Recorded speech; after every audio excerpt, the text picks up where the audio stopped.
This next slide, I hope you can recognize, this is, we are using the metaphor of a docking station. This was something that the Strategic Planning Task Force found useful to conceptualize the relationship between the strategic plan and the other major college plans that we have. So after our new strategic plan is rolled out this coming fall, the College Planning Committee will direct other planning committees of the college to review and potentially modify the major college plans that they oversee so that they directly align with or dock into the new strategic plan. So you can see those plans displayed on the right. This is most of the college plans, but not all of them. I think all of them have come to the board for approval. Also, in the center, there's a number of committees and plans that are really working to meet the requirements of the Chancellor's Office for us to leverage the funding that's become more recently available, student equity, triple SP, basic skills, adult basic education. And these as well need to be informed by the strategic plan. Up front on the docking station, we're also realizing that our annual planning process that starts at the department level on to the school and vice president levels, these will also need to be reflective of the strategic plan. So there will be lots of training we plan to help the departments, first of all, understand the strategic plan, what it means, all the different components, but more importantly, how their efforts contribute to the higher level outcomes of the plan.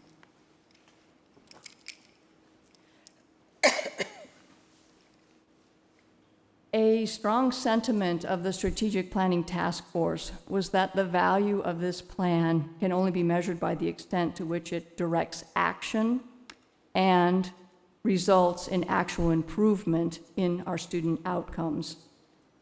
So with the plan now having been written, the real work of helping people in all departments and at all levels of the college to make sense of it in terms of their daily work is what lies ahead. This effort is already underway as we plan for College Day coming up in August. It's really right around the corner. That's when the plan will be launched more broadly. We anticipate multiple trainings. They're being planned now to support the college's annual planning process and integration of those major college plans. The Strategic Planning Task Force has already agreed to continue its work next fall to oversee the review of all the baseline data for the strategic metrics and to make sure that there's opportunity for input as we develop the targets for each of those metrics.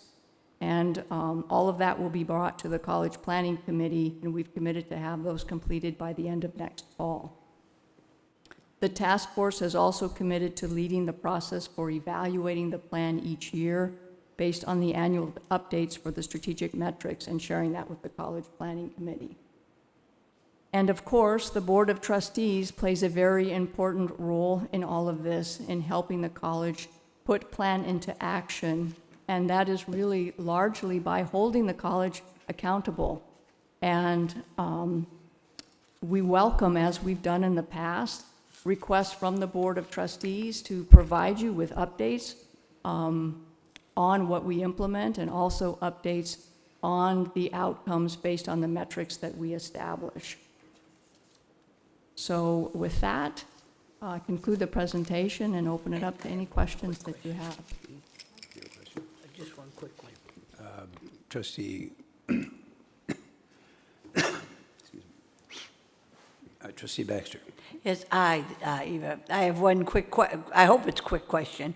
You said you were going to track people after they transfer and go to another college and check to see if they graduate. I would love to know how you're going to do this, and let me tell you why. Because it's always been an interest of mine. We give scholarships to people who are transferring, so we know in the fall where they're going, but we never know if they ever finish. And, that would be great data to have. So I want to know how you're going to do it so I can tell the scholarship office how they're going to do it. Well, it's really through the National Student Clearinghouse data. That's how we do track our students and where they go after they leave. There's somewhat of a delay in the amount of time over a year, but we're doing an increasingly good job of monitoring that and sharing that more broadly.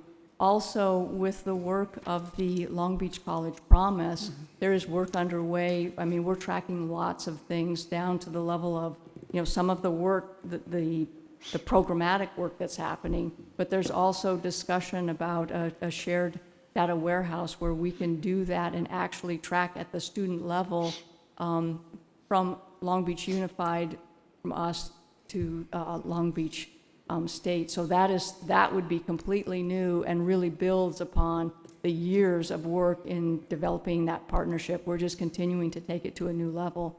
But we do have National Student Clearinghouse data, so we're able to look at transfers out of state, private institutions as well. I think we're getting to where we can report that more broadly, and we'd be happy to work with you directly to help with with those efforts. Okay, great, thank you. Trustee Archuleta. Excellent work, excellent work. I have a question, a couple of questions actually, and I'm really happy to hear about all these metrics that you're putting in place, particularly the one related to the 30 units completion, and specifically that you're going to target not just in the 30 units, but targeting on what type of courses were completed. I think that's really important information for us to collect. But I do have a question regarding this, the 6-year metric for the 30 units. Why 6 years? Again, that's really, we have increments shorter than that will be included in the strategic plan. Really, the 6 years is, again, to be consistent to what's already being publicized to the scorecard. And as you know, it's a requirement that the board interact with that data. So we're just including that to be consistent, but we're going to show in less amount of time, so that we're making ourselves more accountable, trying to help students be able to advance more quickly. But we didn't want to leave out that measure that everybody is looking at across the state anyways. So it'll kind of give you a comparison. You can see what are those completion rates in 6 years, 3 years, and less. And so in relation to that, just wondering if there was any discussion associated with financial aid. One, because of the new BOG criteria, which I know is going to have impact on students and student enrollment. And then secondly, the limitations now on financial aid and the fact that students can only receive, particularly the Pell, which is the primary grant that most students receive, is now limited to 6 semesters. And so when we make it, 30 units, which could actually take, 4 or 5 semesters, they're using up most of their funding, financial aid funding here at community college. So was there any conversation to talk about how we're going to address that, so that students, particularly those that intend to transfer, that they understand that they need to prepare, they need to plan on how they intend to use their financial aid, so that when they transfer, they still have eligibility for those federal funds? Right. So as far as those conversations and sharing with students, I know Student Support Services is really very much aware of the need for that to be very clear to students and help them with the variety of decisions that they're making, and just to be aware of consequences. With regard to the metrics, yes, we've talked about that as well. So what we're sharing right now is the highest level of kind of a dashboard of strategic metrics, but we intend to have lots of disaggregation. So, I mean, it sounds like you would be one of our super users who would want to look at that disaggregation by a financial aid recipient. So that would be available as well as the groups that we are looking at for our equity as well. Because it also relates to student success, so that's important. Yes. And then I guess my final question, and I know, I know the value of data and the value of tracking and, tracking our student progress, but realistically, how long before you anticipate that you'll have solid data on the success of Like the real, students? real, Yeah, im- the real real, improvements? right, because it's, Yeah. I mean, if you implement it, let's say this coming fall, it starts this coming fall, it's going to take a few terms before you can actually have solid data and are able to assess and determine effectiveness. Right. You know, and I think those are part of the conversations that will happen in fall, where we will look at 5 years of data on those exact metrics for previous cohorts of students. And, you know, it's really looking at what are the strategies that we are going to be able to invest in, and what do we anticipate can happen. So we're doing modeling to say if we see the kind of success that we've seen in smaller scale. For example, you've seen some examples in math with Alex, some of the successes with compression and accelerated coursework, those success rates. We'll model, you know, if we're able to scale those through the strategic plan, what's the best outcome that we might anticipate. But, you know, I agree, it's hard to move the needle, and it does take time for the cohorts to move through for us to even see it. But I'll tell you, when we look at what we've got with the ADTs in such a short amount of time, it's pretty phenomenal. So we're up to over 1,300 with this last graduating class, and those ADTs are already half of all of our degrees, and we've had them, 4 years now. So, and you can see it's also contributing to more overall degrees. So this kind of structure, you know, just at that one level has already proven pretty successful. So we're pushing ourselves to be, I think, more aggressive with our last educational master plan. I think we're on a roll, and we want to really make this, we really want to see big changes. And We've been that's- doing great yeah. things, but we need to integrate more and take it to a new level. Yeah, and it's wonderful. Sometimes I think we get too excited, and if we don't get the results that we want right away, then Yeah. we get discouraged, and we want to move on to something. So I would just caution our board members to be patient in terms of, you know, trying to get the results of all these metrics that are being put in place too soon, or giving up too soon, that, you know, things are not working as they should. So, but great job, fantastic, thank you. President Otto, I have questions. Sure. Or more like comments. First of all, wow, Ava, this is incredible work. It shows so much effort and work, and I'm particularly impressed with how much you've incorporated some of our input, or most of our input, if not all, from our retreat last year.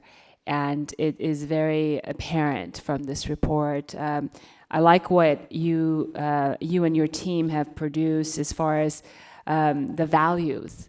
That's fantastic. I know it must have been a lot of hours that you put into this, and a couple of other things that you touched on as far as results, metrics, accountability. Those are huge, and I'm so happy that we're focusing on it. It's particularly an interest of mine, and I would assert it's an interest of the board as a whole. I am just, you know, being a numbers person, interested in seeing if we've had a valuation done on the fiscal impact within the 6 years for achieving all these metrics and some of these goals that we plan to accomplish. Have we looked at that? You know, really for this strategic plan, the focus of what you see is really about the student experience and sort of completion. But that doesn't mean that we can't, I mean, there's metrics that can be built, key performance indicators around the fiscal aspect, and really the institutional effectiveness partnership initiative from the Chancellor's office includes some of those that can be included as part of a sort of a high-level institutional presentation. But we really, the task force was very much focused on the student piece and to really get that part right, but we did not include those other metrics that we kind of viewed as supporting structures for this particular strategic plan. But again, it doesn't mean that those can't be something that is reported anyways for the college's institutional effectiveness. And are we going to be kicking this off once, after tonight? Is there a plan to roll this out within our Yeah. College Day. Yeah. I'm sorry? College Day. Right, Yeah. but beyond College Day, is this is there an implementation phase that we're looking Yeah. at, or kind of a We schedule? anticipate really this first year, we want to make sure that people really understand what the plan means. It's new, it's different, but we want people to have the time to align what they're doing with the plan, to own it, to own a piece of it, and to recognize what they're doing in their departments, how it contributes. Yeah, I mean, it will be ongoing, really, just the first year to help people understand and make sense of it. for And is themselves. it safe to assume that this, that's what I think is apparent, but I want to confirm that with you, that it was based on a consensus building process, and people had buy-in, we had their buy-in, and this is a product of that work. Is that safe to assume? It is. I must say, I learned so much through really the retreats where, for me personally, it really renewed my sense of, gosh, we just have some really dedicated faculty and staff that, people really care about improving student success. I mean, we talk about student success, but for me, people coming on a Friday night and spending this time and wanting more of that, that was wonderful. And that's the spirit that I think this plan carries. The previous plan, I don't think, had that, and it's partly because we had really great leadership to really embrace people and to hear from them directly and to really honor what they said and to have it be in the plan. And I think we're committed to keeping that level of engagement for those who contributed and to bring more in, as it's endorsed and approved. Yeah, well, I want to commend you and your team, the leadership, our superintendent, for really putting their support behind it and really bringing this to fruition. And I look forward to seeing the outcome that it will produce. And thank you again. You're wonderful. Other comments, Jeff? I'm actually, and I apologize, I'm going to sort of incorporate the last item because it was about planning into this item, which is about planning. And most people, they probably don't realize that, and it was said to me a long time ago, that in the California Community College system, there is a process and procedure for everything we do. And they were not kidding when they told me that a long time ago.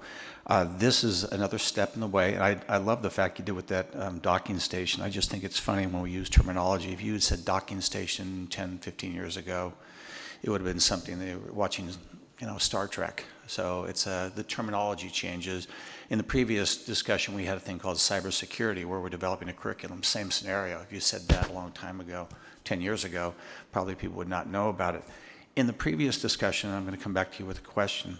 It was two things. One, I wanted to mention the fact that Molly, when her previous employment with Palomar, was part of the statewide task force, as was Lynn Shaw with our CTE. So my point there was to compliment people that are involved in the process on a much larger scale, and then bringing it to what you said on a Friday, to have people come and dedicate themselves, because they understand the importance of integrated planning and how valuable it is.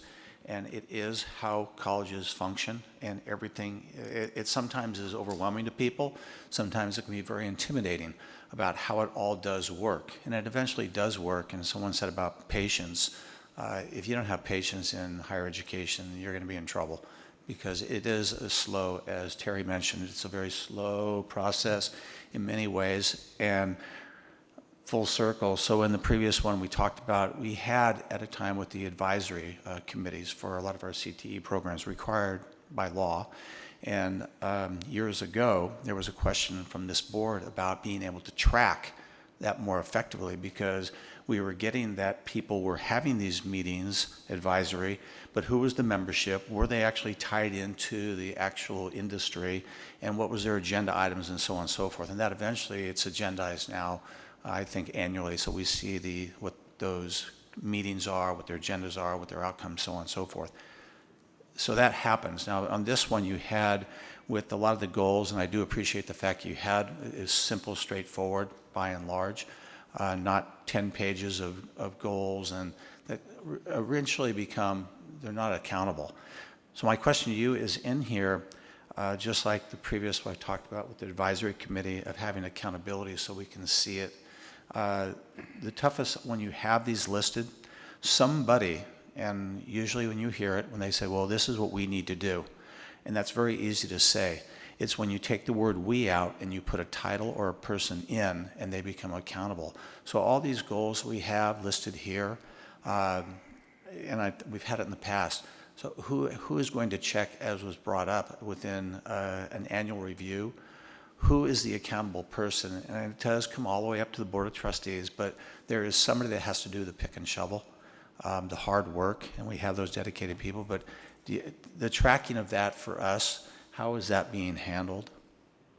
Right, so really, the college planning does oversee implementation of the strategic plan. So that is co-chaired by the superintendent president and the academic senate president. The strategic planning task force saw, by the time we completed the plan, had the goals, the strategic directions, and the metrics, there's still a lot to do for people to know exactly who's doing what by when. There's a lot of work to do. Some of it needs to start before others. So we started in drafting, what do we do the first year, and so on. And really, that's part of the work, I think, of this year, is to share the plan and get to work at exactly what you're saying. Who is really accountable for each of the strategic directions that are in there, and when that will happen, and that's part of the accountability. That's the implementation, and then there's the ultimate result. So that's work yet to be specified. Hope that answers your question. Yeah, and I realize as you're moving forward on this, it's the document, but my compliments to you and when I say staff, it's not like you have people think of staff as this huge body and you have individuals that do this great work, as does everyone. And even in this whole process with academic senate, looking over everything, so many ways with our curriculum runs through the academic senate. There is a misnomer many times that as a board of trustee, we can direct you on what you're going to do. And if you want to get somebody, I think it's called 10+1 is the term that always gets thrown back in a positive way. But it is a process, and it's a process with the people that understand it the best and bringing it to the full board. But I compliment you on this. I mean, obviously, I'm a big fan of planning and like to see how people do it, and you've done an outstanding job. And look forward to the results as we move forward. Everything's a process. Thank you, Eva. Other questions or comments? I'll just make one very briefly, and that is what I'm most impressed with is how student-centric this is. And if you look at the strategic evaluation metrics, you start with connection. Student success doesn't happen at all if they don't come here. And if they don't come here because nobody answers the phone or they don't get the information they need to apply in a timely manner and they go off and do something and get lost.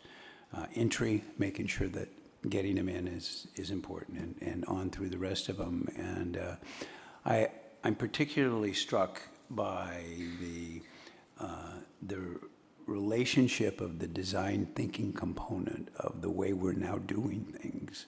And what we're saying is, so what's the experience of a student who wants to get an education, who's going to come here, and how can we make that happen? I mean, I think that just oozes out of this thing, so congratulations. Good, okay. If there are no more questions, we will move. Jeff? I just wanted to, because a trustee brought it up and I've heard others, the next big step is the board sets our goals, and that's part of the whole integrated process. So that's really our next step, and we have that coming up here in the next 30, 60 days, where we set the board goals that incorporate many of these things and support them. So we look forward to that as well. Yes. Okay, so thank you very much. An excellent report, excellent work. Very, very impressed. We're on to Board of Trustee items. First, we want to welcome our student trustee, although it's like deja vu all over again, because our student trustee is our student trustee. So Alejandro, welcome. You've been elected to a second term for this year, and I know you get a chance to talk later, but what's your summer like? How are you doing? And glad to have you back. Yeah, feels like I've been here all week. Yeah, I mean, I'm excited. Second year, so And I've that's learned a just lot. tonight, right? Yeah, it's been a long one, but I learned a lot last year, and I'm definitely excited to really see my role as a student trustee last year. There's a big learning curve about what really was my role and why I was doing this for myself, and I realized I wasn't really doing it for myself. I felt that they needed strong representation for students and someone that was willing to do the work and attend these meetings and actually do work outside of meetings, and that's what I feel like that my term will be next year. Looking into a lot of projects at the moment, I'm really looking forward to the work outside of these meetings because that's really where a lot of things do get done. So looking forward to that and making sure a lot more students come to these meetings, hopefully, and we don't scare them away as soon as they do. So thanks. Great, okay. President, I don't think there's ever been a student trustee that's had 2 consecutive terms. There hasn't. Yeah, I mean, whether that's good, bad, or indifferent, I don't know, but no, congratulations. And I'll be very curious to see how you look at it after going through a 1-year learning curve and then realizing it's very challenging, but congratulations to you. But yeah, that's quite a compliment, 2 consecutive terms for a student trustee. Well done. Great. 4.2. President Otto, I have something to add, if I may. I want to congratulate you, student trustee Lomeli. It's just wonderful to see you. I was kind of a bystander at seeing you campaign. It was really awesome.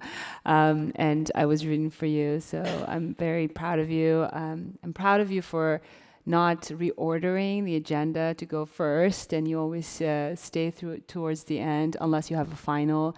So it says a lot about you, and just really happy you're on this board with us. Okay, 4.2, appointments to the Citizens Oversight Committee. Vice President Gable.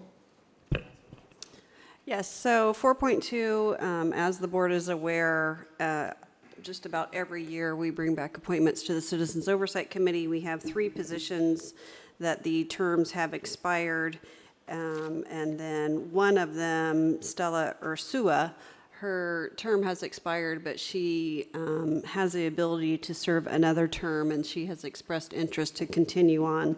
So we're recommending that we appoint Stella Ursua for another 2-year term, and then we have 2 new members that we're recommending, Randy Gordon as a local business community, and Eric Berg representing senior citizens organizations. So this is an action item, and the recommendation is to reappoint Stella Ursula and to appoint Eric Berg and Randy Gordon to the Citizens Oversight Committee. Entertain a motion to do so. So moved by Trustee Archuleta. Second. I'm sorry, Trustee Baxter, seconded. Discussion?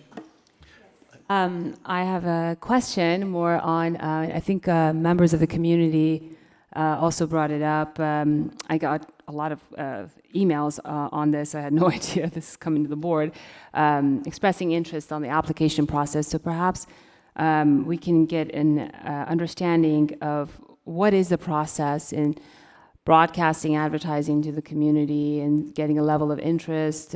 What's the time frame where we advertise? How are these people selected? What are their qualifications? I have to tell you, I don't really know what their background is, what kind of work for the people, if they've served on the committee, what have they done? Have they saved us money? Have they, watched cost overrun and what have you? I never see them here unless they have a presentation to give. So I'm particularly curious to see why should we go through this process. And you all may know these folks. I'm sorry, but there's not even a biography here. It's just a bunch of names. So help me out here. I'd certainly like to understand, really. I'm having a hard time with the process that we follow. Are these people handpicked? Or somebody's friends? Is there any financial or non-financial gain that we vetted this out by whoever is the recommending party? I'd certainly like to understand that better, just the process in itself. So if someone can shed some light on that, I'd appreciate it. Yes, I can shed some light on that. So if someone is a current member, we will typically ask them first if they want to continue another term as allowed by law. So that's really the first choice.